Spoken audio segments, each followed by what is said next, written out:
During the COVID-19 crisis, you've probably heard one term over and over again: herd immunity. It happens when most of a population becomes immune to an infectious disease, decreasing the health toll on a population and the opportunities for the virus to transmit, and thus survive. We did it with measles and mumps, and now we're figuring out how to get there with the novel coronavirus. But one country is getting a lot of press for aiming to get to herd immunity faster. Sweden has taken a more low-key approach to the pandemic. Some US protesters have adopted Sweden as an example. Sweden is prioritizing herd immunity. And some people are asking, why isn't the US following suit?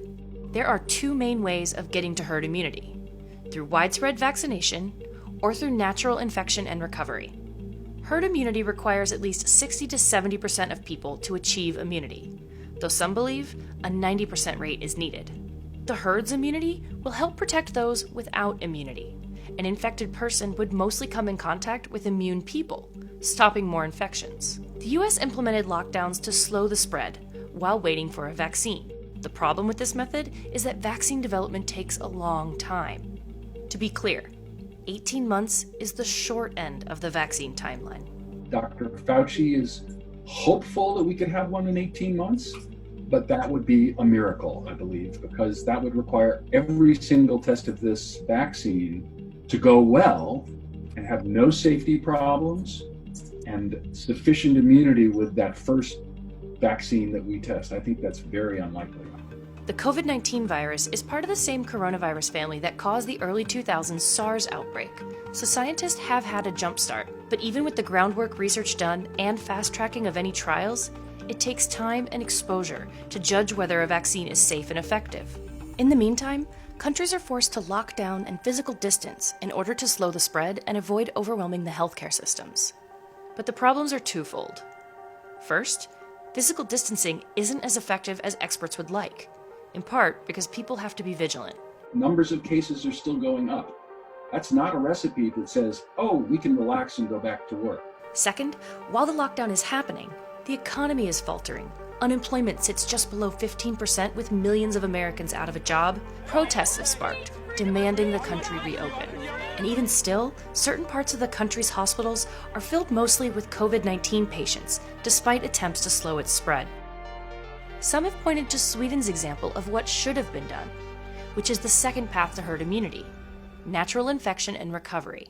We're not shutting down schools for younger children or children's care facilities, and we have no regulation that forces citizens to remain in their homes. Sweden didn't use mandatory lockdowns. The Swedish government did close some schools and limited gatherings to less than 50, but bars, restaurants, and gyms remain open, though physical distancing is encouraged. The goal is to allow life to continue as normally as possible. There's no enforcement of social distancing by the police, and state-mandated closures have been minimal. There are no clear correlation between the lockdown measures taken in countries and the effect on the pandemic. That was said in mid-April, but now, countries that ease restrictions like South Korea and Germany are seeing spikes in cases. Critics argue Sweden is trying to achieve herd immunity through a natural path at the expense of its citizens. And though its health ministry says that is not official policy, it's also saying that it's working. According to Sweden's health ministry, over a quarter of Stockholm's residents show antibodies for COVID-19. The ministry predicts herd immunity of 60% will be reached by mid-May. However, this method could overwhelm the healthcare system, leading to many deaths depending on how deadly the disease is. And the numbers in Sweden paint a grim picture.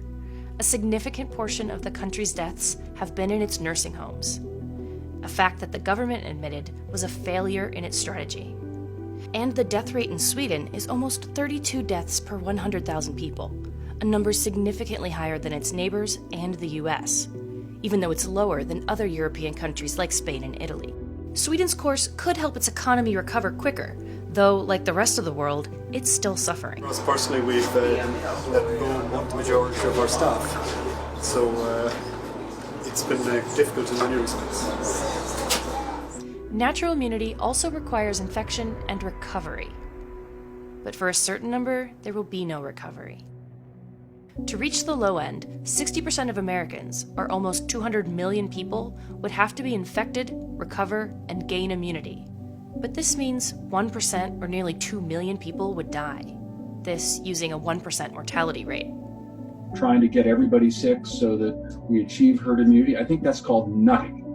Beyond that, there also isn't enough information to know if recovery from COVID-19 guarantees immunity from the virus.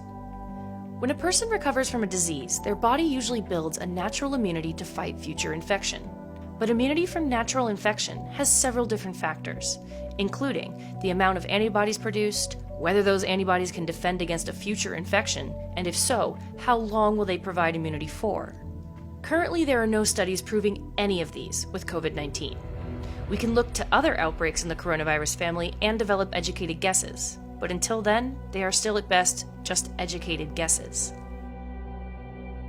When dealing with the pandemic, the paths to herd immunity are not clean. Both the US path and the Swedish path are a numbers game. One could lead to more deaths, while the other could have astronomical economic impacts, and there is no one-size-fits-all path. Even comparing US cities doesn't quite work. New York City is the global hotspot.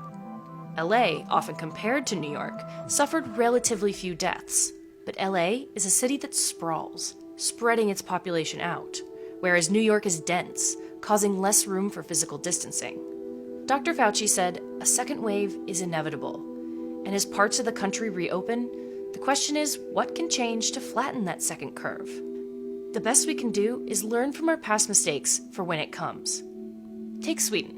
While its deaths per 100,000 is higher than its neighbors, more than 87% of those deaths are over the age of 70, a group known to be especially vulnerable.